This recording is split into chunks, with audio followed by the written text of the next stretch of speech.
shot this video, and it wasn't until much later I realized that there were some audio issues. I had to make a decision whether to go ahead and post it or just scrap the whole video.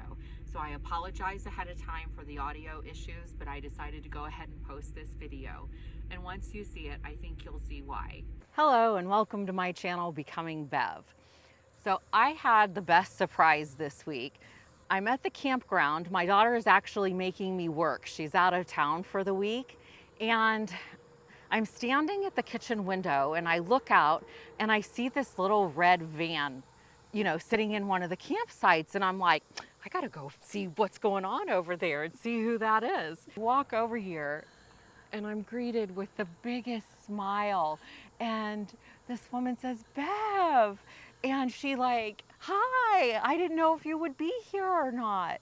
So anyways, I have a new friend. Her name is Dee, and you're gonna see why I like her so much. Meet Dee.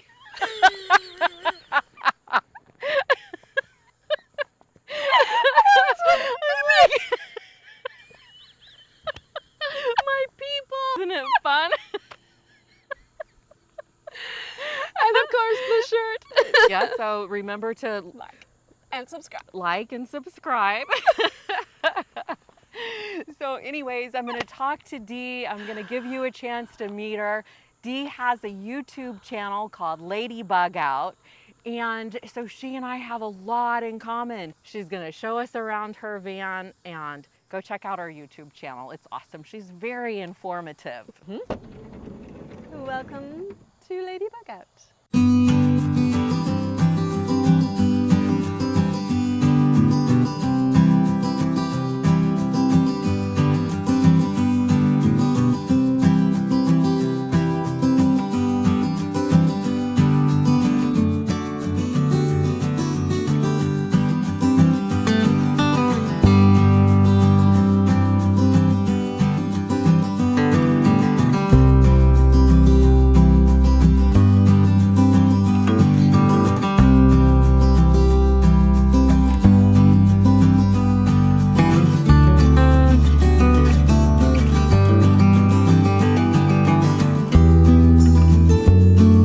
So this is Lady Bugout.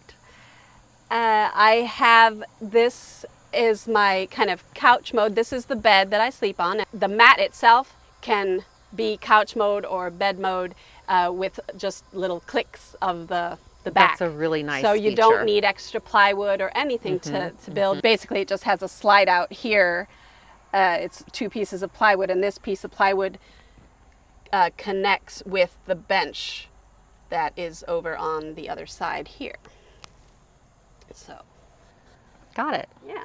And these little legs pull out, and they provide, they're right underneath, and so they just pull out like this. I've got 4 of them. And then that allows the piece of plywood that slides out to fit right on top of all. And then, oh yeah, so while we're down here, and this is my storage underneath. So I've got 4 of these underneath the bed, so 2 of them that I can access all of them.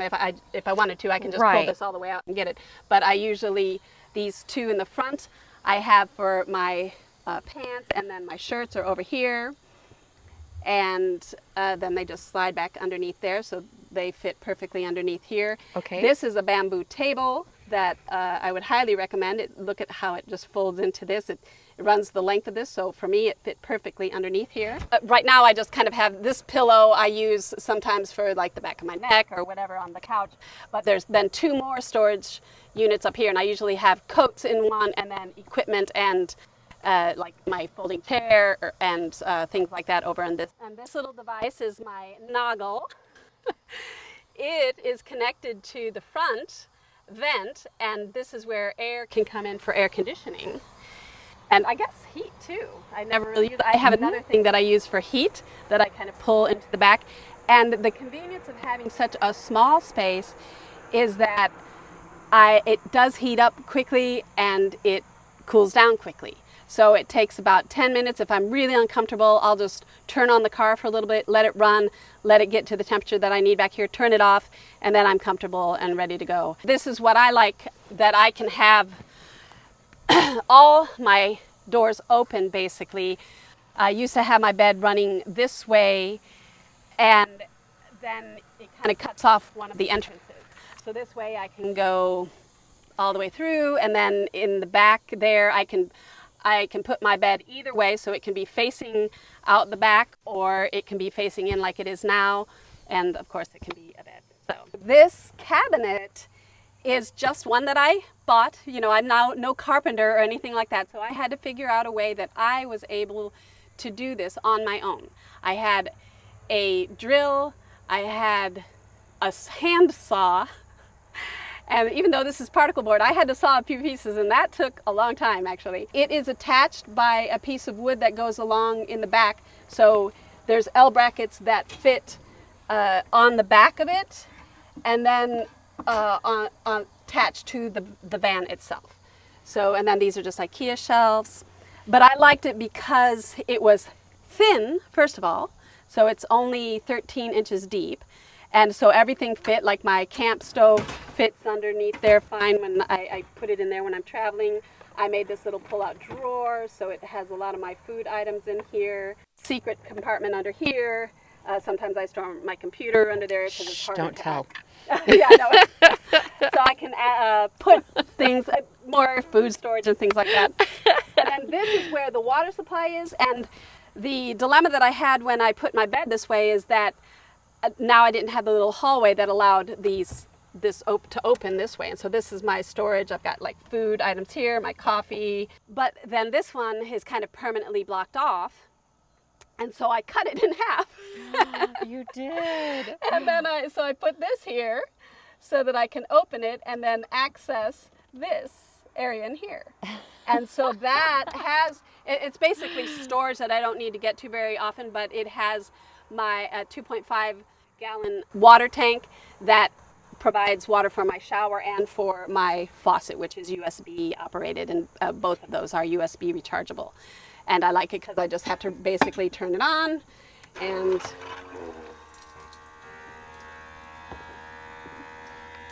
Love it. That's amazing. And I intentionally did this so that I would have more space, knowing that space for me was going to be an issue. I opted for this, so that's why I put the faucet up like this so that I could use this, and I don't need a sink because I use hydrogen peroxide to do my dishes. I do have one of those in my shelf up there, one of those collapsible ones if I do feel the need to have something bigger or wash my clothes or anything like that. This just is a shoe organizer, and it just has, so when my door is closed, I can easily access things that I need, games, things like that. USB charger cord, very useful to be organized in a small space. You have to be.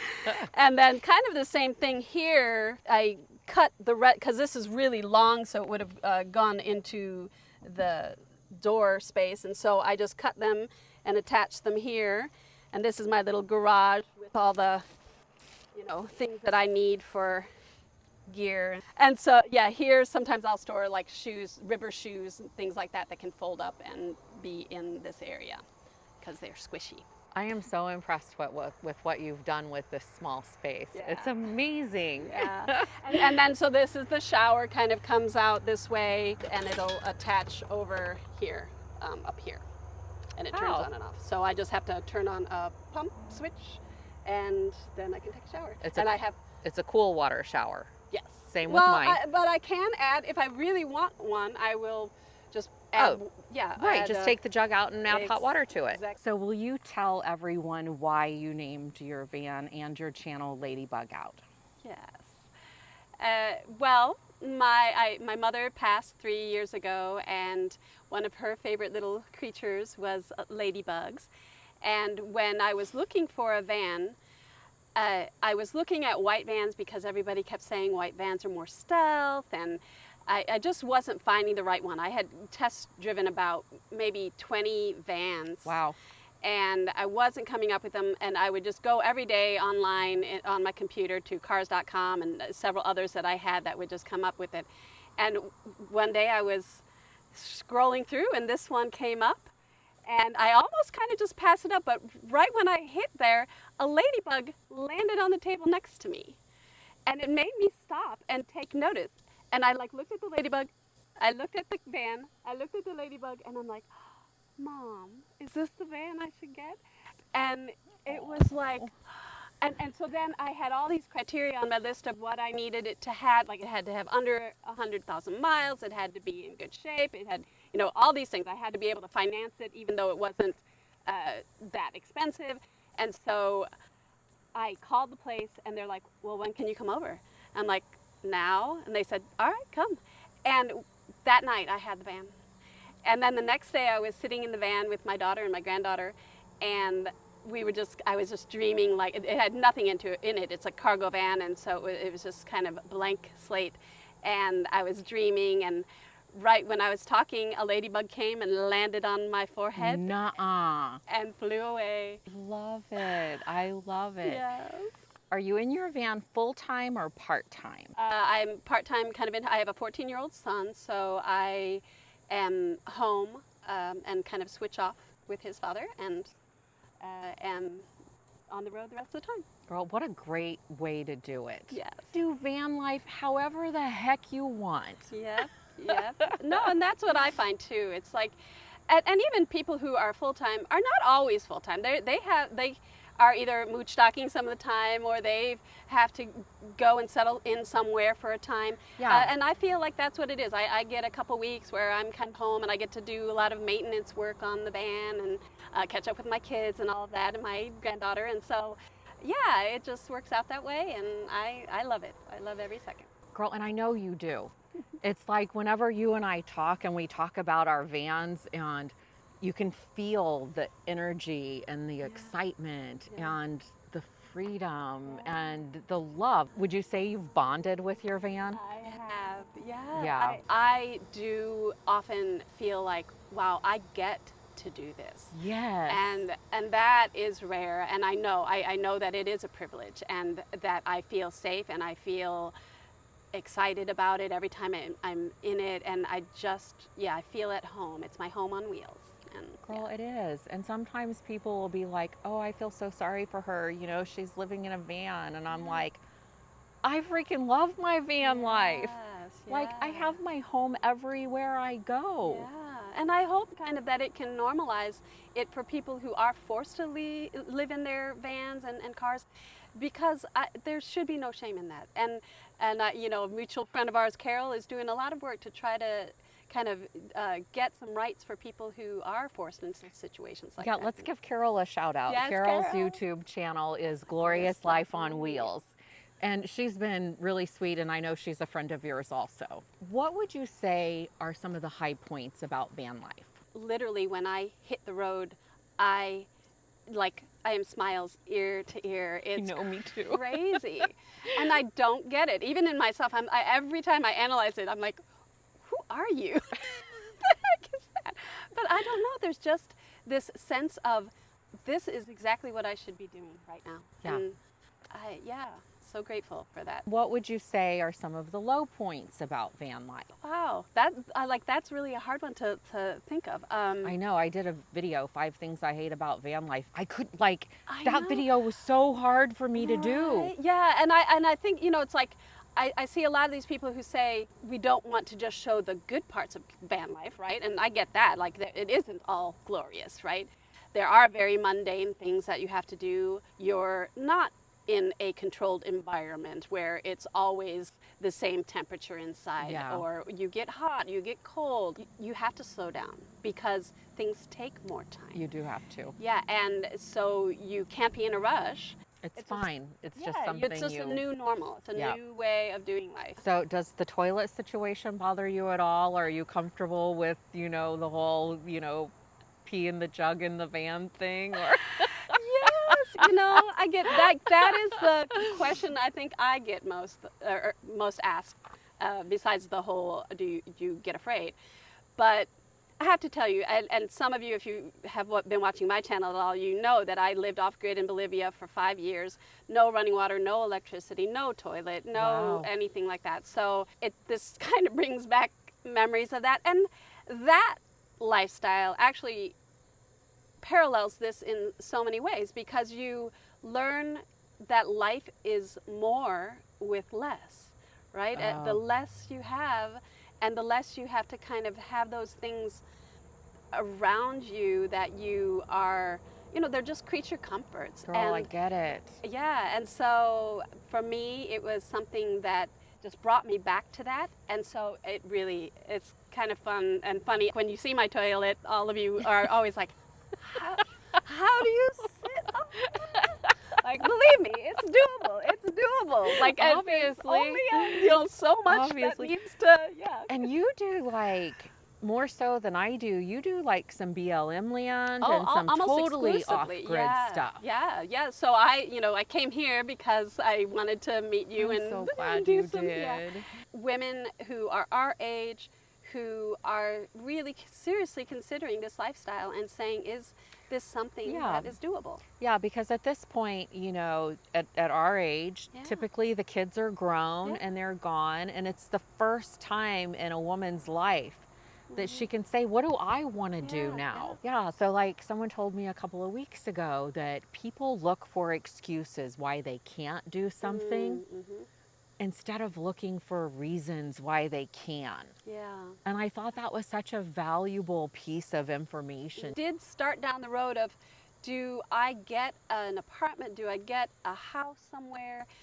And this allows me to do all of that. Like, I can be in a tiny cabin in the woods. I can be On the beach. A little bungalow on the beach, just in my little van. Dee, thank you so much for booking this camp spot and coming to the campground.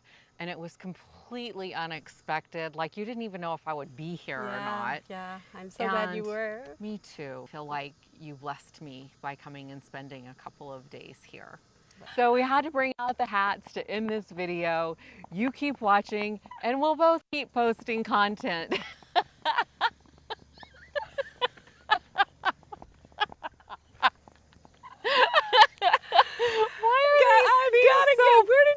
I gotta get me. I wish I had a little ladybug. Ladybugs don't have ears. Maybe but the they little have wings could flap. How do I look? You look beautiful. Why, thank you. All right. Hello and welcome.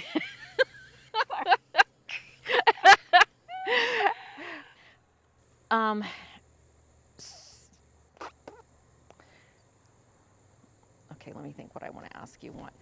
Okay. I guess I can turn these on. Butt shot.